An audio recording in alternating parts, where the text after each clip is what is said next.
네, 2023년 1회차 시작하겠습니다. 네, 1번입니다.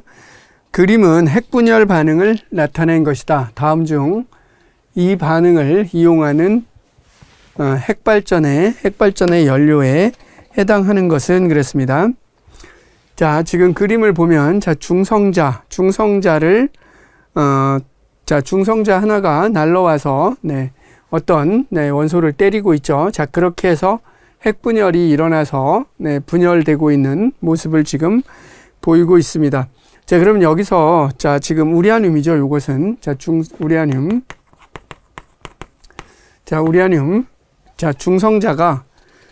중성자가 이제 우라늄을 때려서, 즉 우라늄이 중성자를 받아들여서 핵분열을 하고 또 이제 그로 인해서 막대한 열을 내고 있는 것이죠.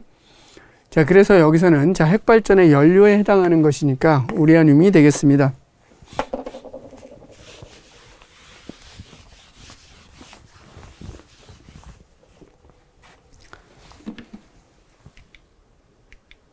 자, 2번 보겠습니다. 자, 열 효율이 20%인 열 기관에 공급된 열 에너지가 100J일 때 이 열 기관이 한 일을 구하라입니다. 자, 열 효율. 자, 에타값 이렇게 이제 정의를 하면 열 효율은 가해준 열에 행한 일, 행해준 일, 행한 일. 자, 이와 같이 이제 표현이 되죠. 그러면 이것은 가해준 열. 자, 그 다음에 여기는 가해준 열. 그 다음에 이제 방출한 열. 자, 이와 같이 이제 계산이 되는 것이죠. 자, 그러니까 이거는 지금 공급한 열량은 100J를 주었다고 했습니다. 그러면 행한 일, 이렇게 되는 것이죠. 자, 지금 여기서 20%니까 0.2였겠죠. 그러면 W는 100 곱하기 0.2, 즉 20J이 되겠습니다. 그래서 정답은 20J이고요. 자, 그래서 보통 열 효율이다라고 하게 되면 지금 가해준 열량분의 행한 일, 그러니까 가해준 열량, 이것을 보통 Q1 이렇게 하고 Q1 버려진 열량을 Q2로 보통 이렇게 많이 써요. 그러면 1 마이너스 Q1 Q2 이렇게 해석을 하거든요. 자, 그랬을 때 열 효율이 가장 크려고 하면은 어떻게 되면 되느냐. 지금 이 부분이 가장 작게 나타나면 되는 것이죠. 자, 열 효율이 1이 될 수는 없어요. 왜냐하면 Q1, Q2. 자, 그러면 이게 0이 돼야지 1이 되는 건데, 그럼 버리는 열량이 하나도 없는 거죠. 그럴 수는 없는 것입니다. 그래서 어쨌든 열 효율이 최대가 되려고 하면 Q1은 크고 그 다음에 Q2는 작으면 되죠. 그래서 많은 열량을 넣어 주었는데 아주 적은 배출을 하고 나머지는 전부 다 일을 만들어내는 데 쓰였다, 이렇게 해석할 수 있는 것입니다. 그래서 열 효율의 기본식은 저 식을 기억하시면 되겠습니다.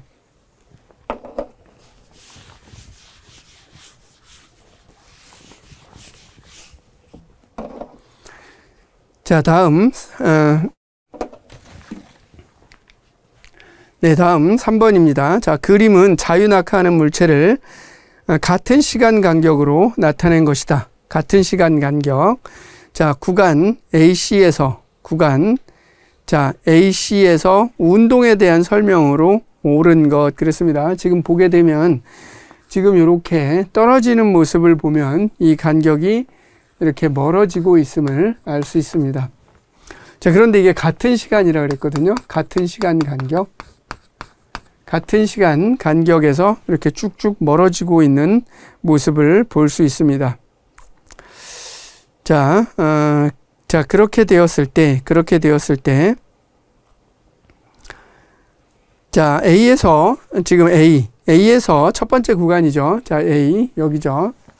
자, A에서, A 구간에서 가속도는 0이다 그랬는데, 가속도는 중력 가속도이기 때문에 9.8m/s 제곱은 일정한 값을 가지고 있습니다. 자, 그 다음에 B에서의 속도는 일정하다라고 했는데 이 구간에서의 속도 V는 GT로 주어지죠. 예, 그래서 여기서 G는 9.8이라 하더라도 이 시간의 흐름은 다르죠. 예, 그렇기 때문에 속도는 빨라진다라고 볼 수 있습니다. 속도는 증가한다라고 할 수 있죠. 그래서 일정하다라고 하는 표현은 틀린 것이 되겠습니다. 그리고 자, C에서 작용하는 힘은 0이다 그랬는데 C 구간에서 작용하는 힘이 없으면 물체가 떨어질 리가 없죠. 그래서 F는 mg로 작용하기 때문에 작용하는 힘은 중력 가속도에다가 물체가 가지고 있는 고유한 질량만큼의 곱으로 나타나고 있기 때문에 작용하는 힘은 0이다라고 하는 표현은 잘못된 것입니다. 자, 그 다음에 A와 B에서 물체에 작용하는 힘의 방향. 예, 힘의 방향은 지금 요게 힘, F는 mg, 예, 이와 같이 되어 있기 때문에 두 개의 벡터량. 방향이 지금 방향을 나타내고 있는, 예, 질량은 방향이 없죠. 스칼라량이기 때문에. 따라서 중력 가속도의 방향, 즉 지구 중심을 향하는 방향을 가리키고 있기 때문에 네, 4번은 옳은 진술이 되겠습니다.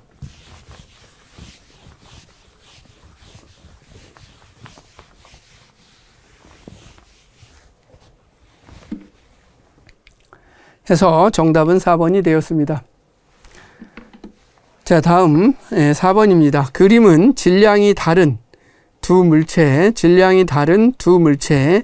A, B가 수평면에서 각각 일정한 속도로 운동을 하고 있는 모습을 나타냈다.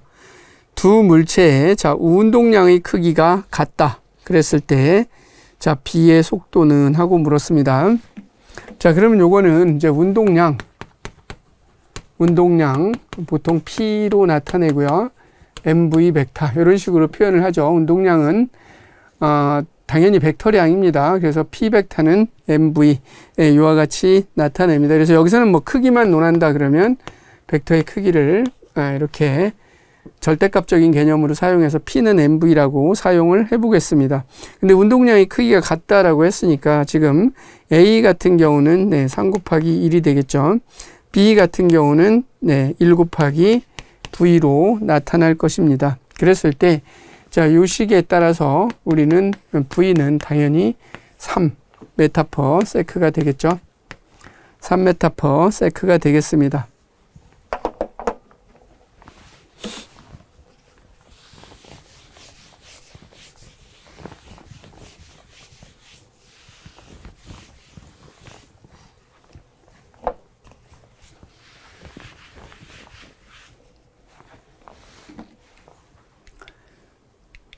네, 다음은 자, 나노튜브의 그림이 그려져 있네요. 다음 설명에 해당하는 신소재는 자, 그래핀이 튜브 형태로 결합된 구조이다. 이 그림은 많이 보았을 것입니다. 자, 그리고 요 재료는요. 자, 구리보다 열 전도율이 뛰어납니다. 자, 그래서 요건 이제 탄소 나노튜브의 모습이 이제 탄소 나노튜브의 모습이 그려진 것이죠. 그래서 정답은 4번인데요. 이것은 강도가 매우 강하죠. 강도가 매우 강하고 열 전도율이 높으면 당연히 전기 전도율도 일반적으로 금속성 소재에서는 같은 경향을 가집니다. 그래서 열 전도율과 전기 전도율이 높은 탄소 나노튜브가 되겠습니다.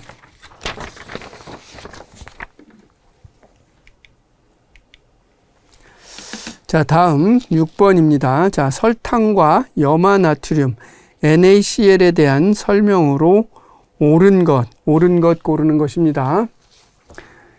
자, 첫 번째 기억이요. 자, 설탕은 이온 결합 물질이다. 자, 설탕은 이온 결합이다. 공유 결합이죠. 공유 결합. 자, 공유 결합 물질이 되겠습니다. 자, 그 다음에 설탕을 물에 녹이면 대부분 이온이 된다. 자, 이것은 이온이 되지 않습니다. 그래서 공유결합 물질, 이온이 되지 않습니다. 자, NaCl 같은 경우는 Na 플러스 자, Cl 음이온 이런 식으로 수용액 상태에서 전기가 잘 통해져. 그래서 이거는 이제 수용액 상태에서 쉽게 이온화되기 때문에 전기가 잘 통하게 됩니다. 그래서 맞는 것은 디귿 하나뿐이겠죠. 2번이 정답이 됩니다.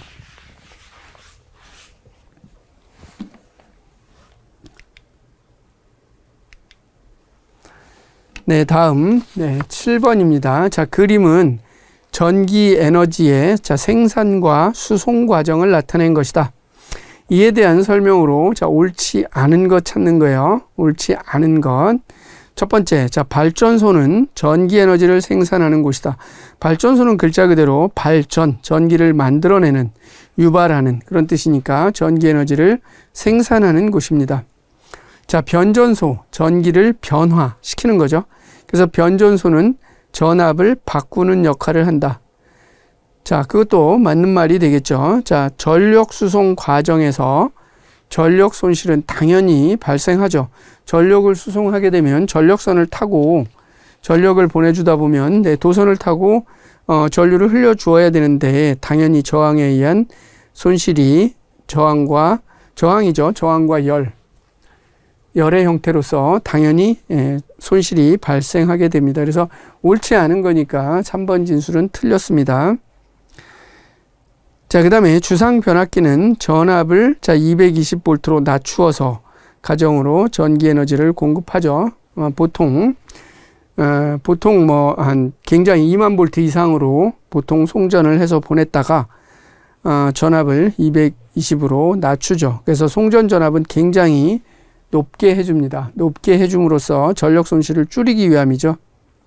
그래서 송전선의 저항을 작게 하기 위해서 굉장히 높게 전압을 높게 송전해서 보냅니다. 그리고 이제 주상 변압기를 통해서 이제 전압을 220으로 낮추어 주는 것이죠. 정답은 3번이 되겠습니다.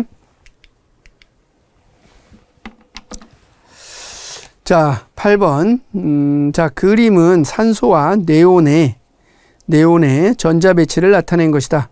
산소, 자, 원자번호 8번, 네온은 10번 이렇게 되죠. 그래서 산소 원자가 안정한 원소인 네온과 같이 최외각 전자 8개를 형성하도록 하는 배치를 지금 보여주고 있죠. 자, 그러면 그렇게 됐을 때, 자, 산소 같은 경우 제일 바깥 껍질의 전자를 보면은 이렇게 여기 3개, 여기 3개, 자, 6개가 있죠. 자, 그러면 여기 3개, 자, 여기 3개, 이렇게 2개, 8개죠. 8개가 될 때 옥텟 규칙을 만족하기 때문에 당연히 2개의 전자를 얻으면 안정한 구조가 되겠죠.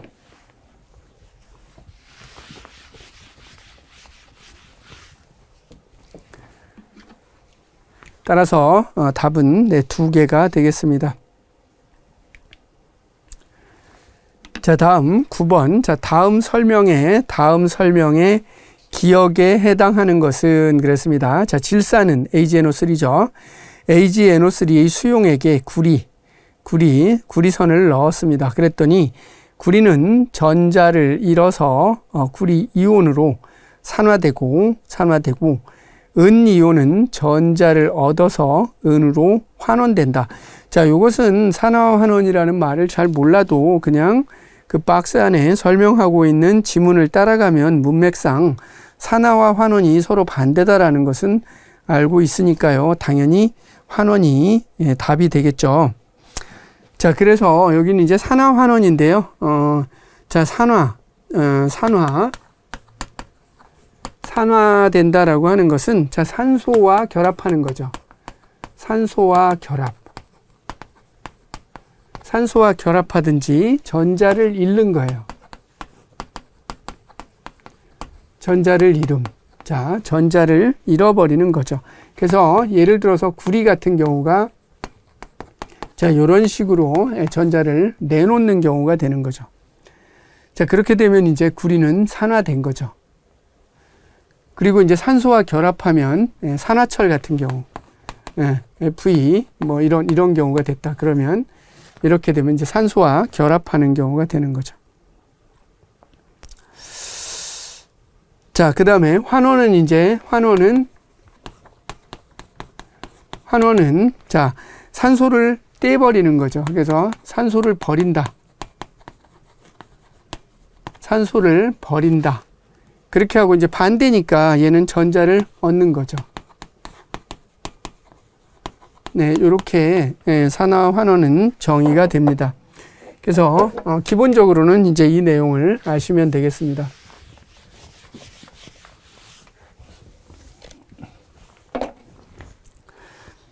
자, 그래서 9번의 정답은 환원이 되겠죠.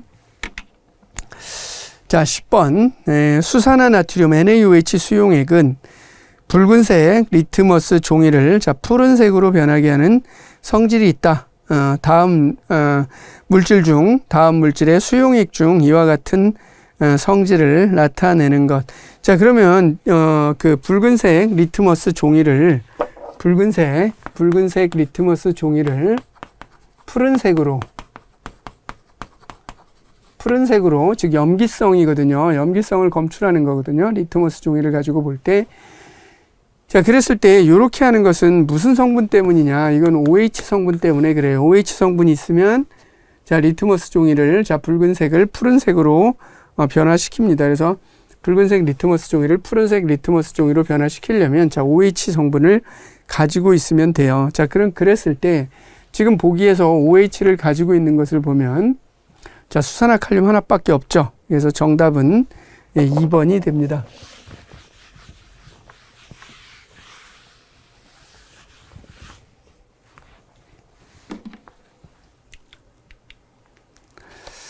네, 다음 보겠습니다. 자, 11번. 다음 화학 반응식에서, 자, 수소이온 H+와 수산화이온이 반응하는, 자, 개수비를 얘기한 거죠. 자, 요거는 지금, 자, H+와 OH- 만나서 물이 된다. 중화반응을 보여주고 있습니다. 중화반응.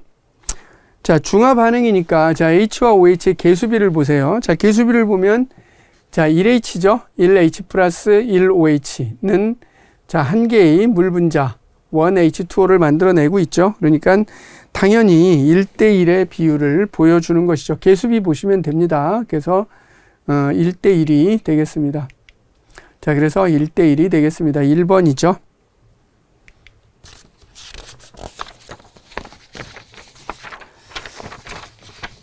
네, 다음 문제 보겠습니다. 자, 그림은 자, 단백질의 형성 과정을 나타낸 것이다. 단백질을 구성하는 단위체. 자, 단백질의 단위체는 뭐 아미노산인 거는 알겠죠. 그래서 아미노산이 자, 아미노산의 펩타이드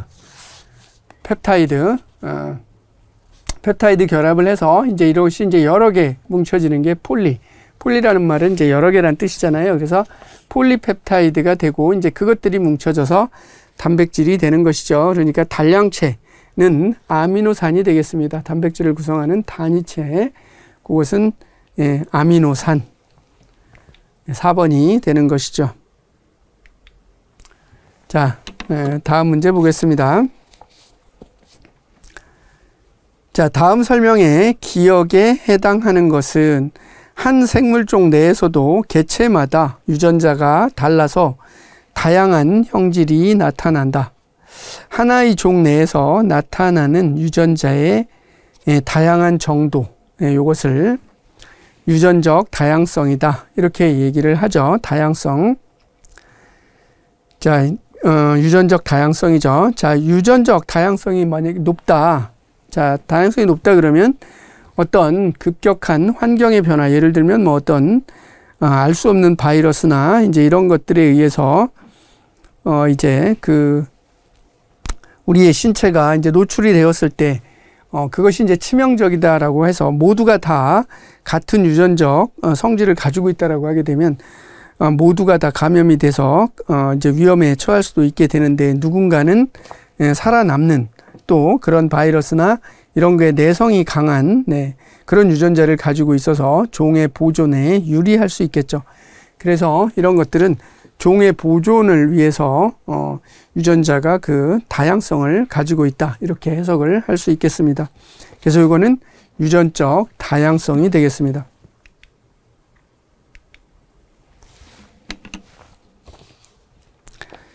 자, 다음 14번입니다. 다음 중 생물이 생명 유지를 위해서 생명체 내에서 물질을 분해하거나 합성하는 모든 화학 반응을 무엇이라 하느냐? 물질대사 이렇게 부르죠. 물질대사. 자, 삼투압이나 연소 확산 이런 것들은 해당되지 않고요. 자, 물질대사에는 생체 촉매인 당연히 효소가 작동을 하고 있습니다. 그래서 물질대사에 필요한 것, 효소 알아두셔야 되겠고요. 그 다음에 이제 물질대사에는 크게 동화작용과 이화작용이 있다. 그래서 뭐 동화작용은 글자 그대로 물질을 합성하는 거죠. 그래서 광합성이나 단백질 합성 이런 것들을 들 수 있고요. 이화작용은 물질을 분해하는 거죠. 그래서 소화, 뭐 호흡 이런 것들을 들 수 있겠습니다. 그래서 여기서의 답은 물질을 분해하거나 합성하는 모든 화학 반응, 자, 물질 대사라고 합니다. 자, 다음 보겠습니다. 자, 그림과 같이 자, 광합성이 일어나는 식물의 자, 세포 소기관, 엽록체죠. 당연히 엽록체. 자, 그래서 지금 엽록체가 답이 되는데요. 자, 보기에 보면 핵이라고 하는 거는 자, DNA가 있죠. 핵 속에는 DNA가 있고요.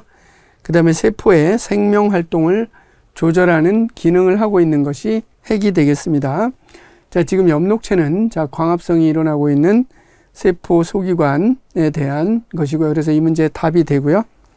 세포막, 이거는 이제 세포를 둘러싸는 막이고, 이거는 이제 세포 내부와 외부로 물질이 출입하는 것을 담당하고 있습니다. 미토콘드리아, 당연히 세포호흡이 일어나고 있는 곳이고요. 자, 그래서 유기물질을 산화시켜서 세포가 생명활동을 이어나가는데 필요한 자, 에너지를 생산해 주고 있는 곳, 그것이 바로 미토콘드리아, ATP를 생산하는 곳이죠. 그래서 이 문제의 답은 자, 광합성이 일어나는 곳, 자, 이것은 엽록체에서 일어나고 있습니다. 식물세포에만 있는 것이죠.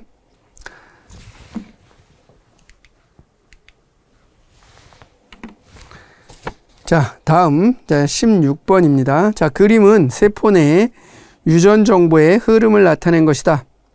기억과 니은에 해당하는 물질은 자, DNA가 전사를 합니다. 자, 전사를 하게 되면 자, RNA를 합성하는 거죠. 그래서 기억에는 RNA가 들어가고요. 자, 이제 트랜슬레이션, 번역을 하는 거죠. 그래서 RNA를 번역해서 네, 단백질을 합성하게 됩니다. 따라서 기억에는 RNA, 니은에는 단백질, 이렇게 하게 되면 네, 3번이 정답이 되겠습니다.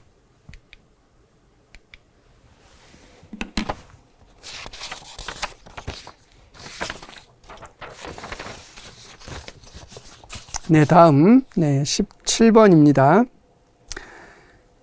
다음 설명에 해당하는 것은 자, 이중 나선 구조가 보이죠. 나선으로 두 개가 꼬여 있죠.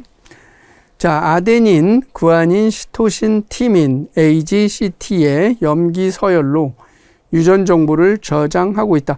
우선 두 가닥의 이중 나선 구조 DNA죠. DNA. 아데닌, 구아닌, 시토신, 티민의 염기 서열로 유전 정보를 저장한다.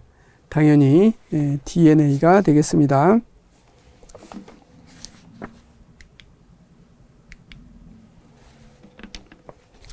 자, 다음 18번입니다. 자, 그림은 생태계의 구성 요소 중 생물적 요인을 나타낸 것이다. A에 해당하는 생물은 자, 우선 기본적으로 생태계 구성 요소 그러면 생산자, 분해자, 소비자, 생산자, 뭐 소비자, 분해자 이렇게 보겠죠. 그래서 어쨌든 자, 생산자, 소비자, 분해자 이렇게 보겠죠. 자, 그래서 A에는 생산자가 들어가야 되겠죠. A에는 생산자. 그러면 생산자에 해당하는 게 뭐냐? 자, 광합성을 통해서 스스로 영양분을 만들어내는 것. 네, 그것이 바로 생산자가 되는 것입니다. 그러면 여기서 광합성을 한다라고 하는 것은 식물이겠죠. 자, 그래서 여기서는 네, 벼가 답이 되겠습니다.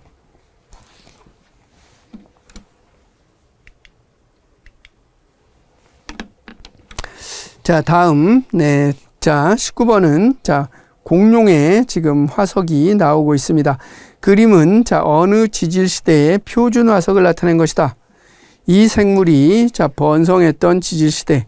자, 우선 자, 표준 화석이 나오는데 표준 화석이 되려면 자, 어떤 요건을 만족시켜야 되느냐 하는 것을 한번 생각해 봐야죠. 그래서 표준 화석이 되려면 생존 기간은 짧아야 돼요. 그래서 생존 기간은 짧게 화끈하게 번성했다가 이제 사라지는 거죠. 그리고 그들이 또 분포된 영역은 자, 좁은 지역이 아니라 넓은 지역에 분포해야 돼요. 그래서 생존 기간은 짧고 분포 면적은 넓어야 자, 지층에 어떤 이제 이런 생명체들이 죽어서 이제 묻혔을 때 지층에 자, 생성 시대를 알려줄 수 있는 그 표준 화석의 요건이 되겠죠. 자, 그러면 자, 요것은 자, 공룡이 표준 화석이 되는 시대는 언제냐라는 건데 대표적인 게 이제 공룡 같은 게 이제 대표적인 화석으로 나오는 게 중생대죠. 그래서 정답은 중생대가 되고요. 자, 첫 번째 뭐 신생대다 그렇게 되면 자, 화폐석이나 뭐 매머드 이런 것들이 나와요. 신생대는 신생대 표준 화석 그러면 화폐석이나 매머드 보시고요. 그다음에 중생대다 그러면 공룡과 암모나이트가 나오겠죠. 그래서 공룡과 암모나이트. 그다음에 이제 고생대다 그러면 뭐 삼엽충이나 갑주어 이런 게 나오고요. 그다음에 이제 선캄브리아 시대인데 선캄브리아 시대는 가장 긴 지질 시대를 나타내고 있습니다. 이때는 표준 화석이 거의 없어요. 선캄브리아 시대는 뭐 스트로마톨라이트 뭐 이런 게 있긴 한데요. 자, 그걸 제외하고는 화석이 거의 없어요. 왜 그러냐 하면은 그때 당시에는 육지의 생물이 거의 없습니다. 그래서 선캄브리아기 때는 육지에 생물이 거의 없었죠. 그러면 이제 또 그런 생각도 해볼 수 있죠. 육지에는 왜 생물이 없었을까? 산소가 거의 없었기 때문이겠죠. 네, 그래서 여기서는 뭐 중생대, 공룡, 암모나이트, 네, 요걸 기억하면 해결할 수 있겠습니다.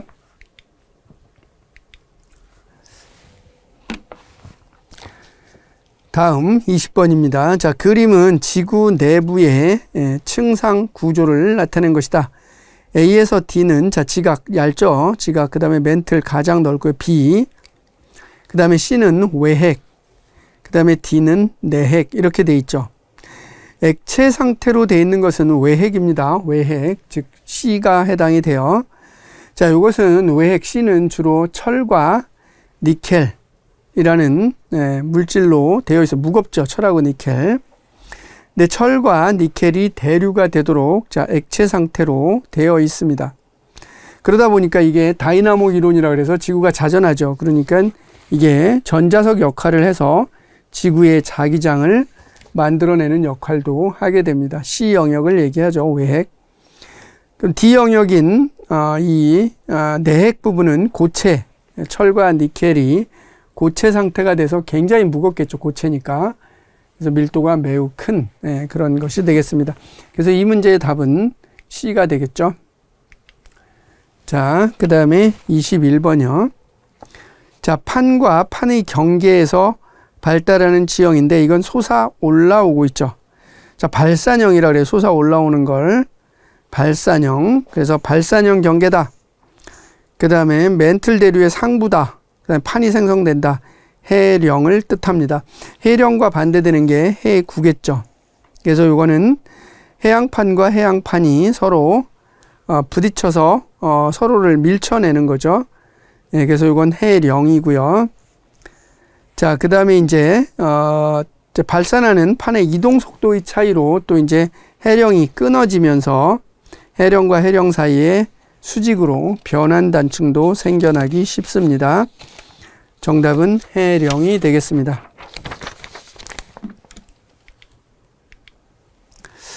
자, 다음. 자, 그림은 지구 시스템을 이루는 각권의 상호작용을 나타냈다. A에서 D 중 화산 활동에 의한 화산가스가 대기 중에 방출되는 것. 화산가스가 대기 중에 방출되는 것. 자, 그러면 화산 폭발은 어디서 일어나요? 땅에서 일어나죠. 근데 그것이 어디에 영향을 끼치죠? 가스가 공기에 영향을 끼치죠. 그러니까 지에서 기로 가는 직권에서 기권의 관계겠죠. A가 정답이 되겠습니다. 자, 그 다음에 자, 그림 다음 23번이요. 자, 다음 설명에 기역에 해당하는 것은 태평양 적도 부근에서 부는 무역풍이 몇 년에 한 번씩 약해지면서 남적도 해류의 흐름이 느려져서 동태평양 적도 지역의 표층 수온이 평상시보다도 높아진다.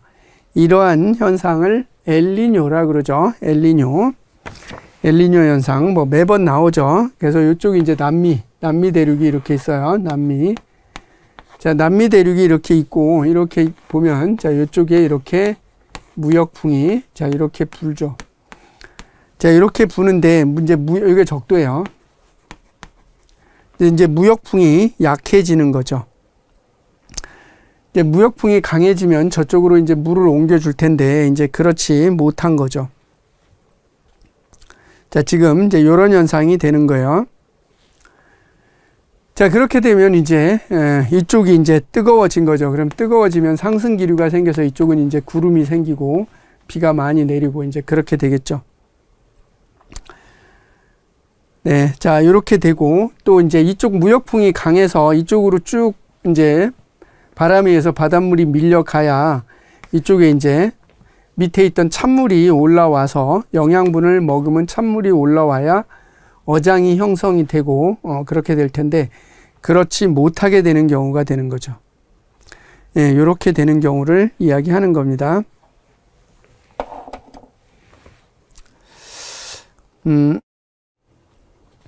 엘니뇨 현상이 되겠습니다. 엘니뇨 현상.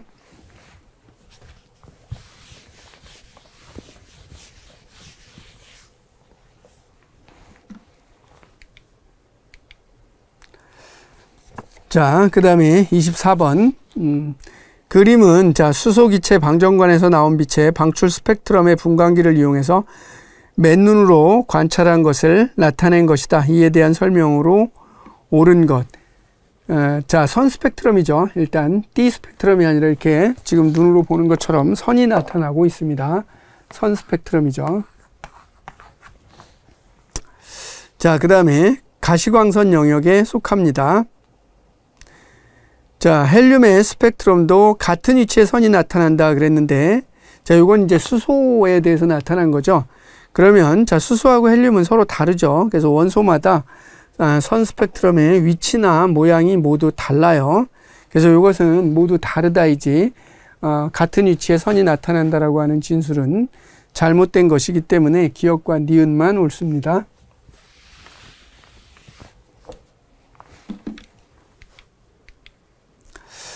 끝으로 25번입니다.